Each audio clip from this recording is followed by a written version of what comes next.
दुर्गापुर में गरमाया माहौल, पार्टी कार्यालय में तोड़फोड़। जादवपुर की घटना के बाद पश्चिम बर्दवान जिले के दुर्गापुर में गरमाया माहौल।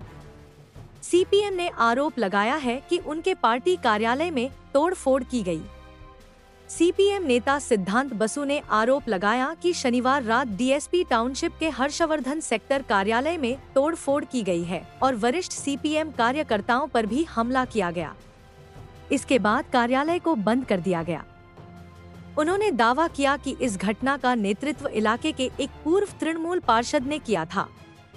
आरोप को स्वीकार करते हुए पूर्व तृणमूल पार्षद पल्लव रंजन नाग ने कहा, हमारे लोगों ने तोड़फोड़ की, लेकिन वे सीपीएम कार्यालय में जुआ खेल रहे थे। जब हम विरोध करने गए तो उन्होंने हम पर हमला कर दिया, इसलिए हमने विरोध किया। टोनी आलम, एएनएम न्यूज। পশ্চিমবাংলায় এর থেকে সরকার তৃণমূলের কাছ থেকে এর থেকে প্রত্যাশা করা যেতে পারে।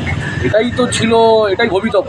11 সালের পরিবর্তনের পরে বদলা নয় বদল চাই বলে যারা সরকারে এসেছিল, এ তো বদলা তো চলছেই, আর বামপন্থীদের উপরই বদলা চলছে। পশ্চিমবাংলায় গণতন্ত্র নেই, আর গণতন্ত্র নেই বলে আজকে এই নমুনা আজকে পশ্চিমবাংলা। আজকে তার জন্যই হর্ষবর্ধন আমাদের যে সেক্টর অফিস, সেই সেক্টর অফিস ভাঙচুর হলো, প্রবীণ মানুষদের গায়ে হাত পড়লো। গতকাল তৃণমূল কংগ্রেসের পক্ষ থেকে কর্মী সভা হলো। কর্মী সভায় নেত্রী যা বলেছেন সেই নেত্রীর নির্দেশ মেনেই তাই চলছে। লুটপাট চলছে, ভাঙচুর চলছে, অরাজকতা চলছে, গোলাবাজি, লুট, ধান্দাবাজি, চিটিংবাজি। এক্স কাউন্সিলর যিনি ছিলেন তিনি যে এইসব করেছেন, তালা মেরে দিয়ে গেছেন, ভাঙচুর করে দিয়ে গেছেন, উল্টো পাল্টা নোংরা ভাষায় কথাবার্তা বলেছেন। এটা তৃণমূল কংগ্রেসের যা কালচার, সেটাই করেছেন। এর থেকে ভালো কিছু প্রত্যাশা আমরা যে করি তাদের কাছে। পুলিশের কাছে আগামীকাল, পুলিশের কাছে আজকে তো জানানো হচ্ছে, ওভার টেলিফোন জানানো হয়েছে, আমাদের নেতারা জানিয়েছেন, আমরাও জানাচ্ছি।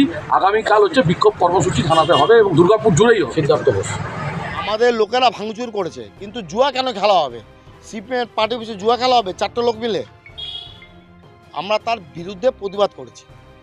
এটা যদি অন্যায় হয়ে থাকে তাহলে আপনারা বলতে পারেন হ্যাঁ আমি অন্যায় করেছি। এলাকার লোকেরা আমাদের কাছে এই অবজেকশন করেছে, যেখানে প্রতিদিন দেখুন এইভাবে পয়সাগুলো রেখেছে, পয়সাগুলো দাও। ওরা প্রতিদিন জুয়া খেলে আর ওখানে তাস খেলে। আমরা তার প্রতিবাদ করেছি। আমরা এখানে জুয়া খেলবেন না। ওরা এর বিরুদ্ধে আমাদের কাছে আক্রমণ করে।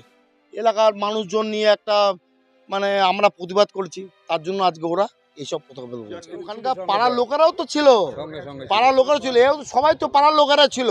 তো জুয়া খেলা হবে, सीपीएम पार्टी से जुआ खेला होवे।